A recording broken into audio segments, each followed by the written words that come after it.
Hi everybody, today we're talking all about the dark night of the soul. And I have tried to do this live now like 3 times and whew, this is a difficult topic for me to talk about because I'm just coming through one of my own. And those emotions are still really raw and on the surface, and so pardon me if I get emotional, but I want to talk about this because I think it's important that we not buy into the illusion that just because you have tools that help you tap into the light, that help you to align with laws of health and healing and light and goodness, does not mean that you're never going to experience downtimes and troubled times.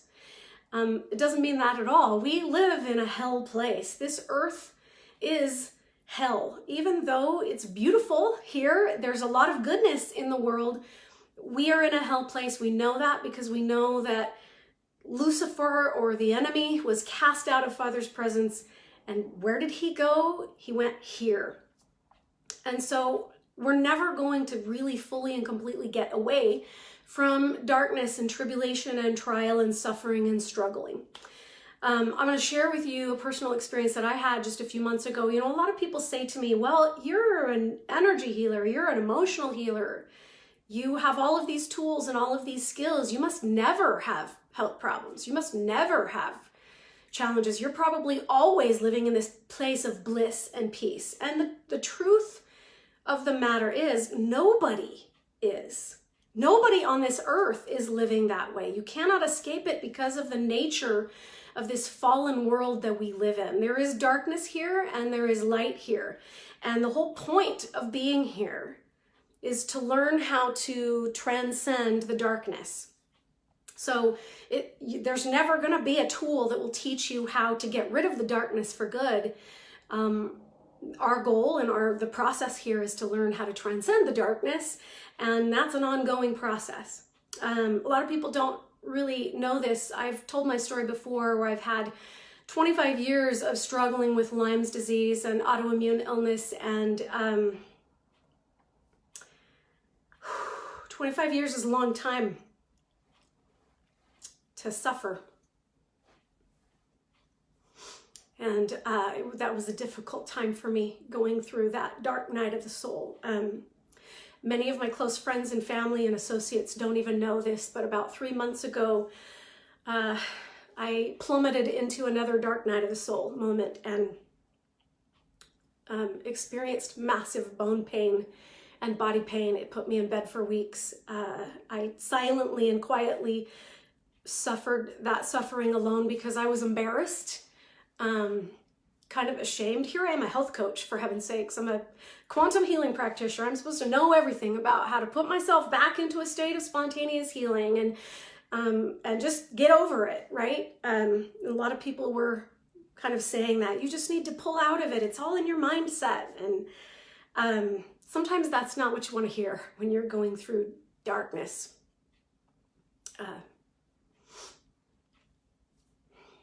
Anyway, a friend of mine reached out to me during my dark night of the soul a few months ago. And she shared a song with me by Avril Lavigne. I'm going to share it with you guys in the comments box down below because I heard this song and it resonated with me. Avril and I actually share the same illness. She suffers with Lyme's disease. I am now just coming through that and have put that dark night issue behind me. But you know, it's never fun to go through these. And I think every human on this planet is going to have an opportunity to go through a dark night of the soul moment. So I want to share with you that song. There's a couple songs that I'm going to post in the comments box down for you below. But the whole point of having these ups and downs, darkness and light, dark night of the soul, and then rising in the moments of bliss and triumphant transcendence is so that we can experience the contrasts. It would be a very dull place on this earth if we just lived in bliss all of the time and sat around singing Kumbaya. There's no contrast in that. There's no learning in it. There's no transcending. And so we sort of have to be in hell in order to learn how to climb out of it and transcend the darkness and choose literally like on purpose, choose to step into the light. And so that is an issue that I think all of us have to face at some point in our lives, even me, even health coaches, even life coaches, even people who claim to have all of the answers. Not that I'm claiming to have all the answers, but people who you see standing on a pedestal, teaching the world and leading the world with all of their wisdom, even those people have dark nights of the soul moments that they have to learn how to transcend and overcome. So I'm going to share this song with you in the chat box down below. I really hope that you take the time to go ahead and listen to it. Those of you guys who are on here live, you're going to have to wait till the video is published and come back. But please do come back. It's worth the listen. And then I wrote a song 3 years ago called Peace. It's a song that just kind of came to me as I was coming through one of those dark night of the soul moments, and I was sitting in holy time conversing with the Lord and just pouring my heart out, and then was just what's the word, not shadowed, but I was just blanketed in this feeling of tremendous peace that came from my source, my maker, from God. And so I sat down to the piano and poured out that experience into music. And so I'm going to share with you that song as well. It's called Peace. Anyway, I hope that you guys, I hope this resonated with you. I know that everybody has challenges that they have to overcome from time to time. Hey, Cindy. Cindy says, thank you. Cannot wait to hear your song, Peace. Oh, thanks.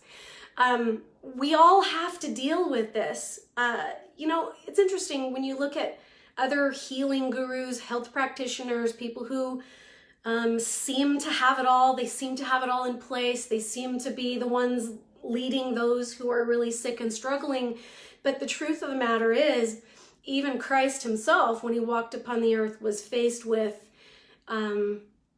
having to transcend the dark night of the soul. And none of us are immune to it, not even the gurus, right? I know a lot of healing practitioners who have, you know, illnesses and injuries and problems in their physical bodies that they just can't seem to overcome. And a lot of them will say to you, well, I don't have time. I'm too busy helping other people and healing their problems. I don't have time to deal with my own physical body. And in some ways that's true, but in other ways, you know, a lot of your spiritual awakening comes through really just trying to pull your head up above the water and survive in those dark night of the soul moments. So I hope this resonates with you, and I hope you get a lot out of the music. Okay, see you, bye.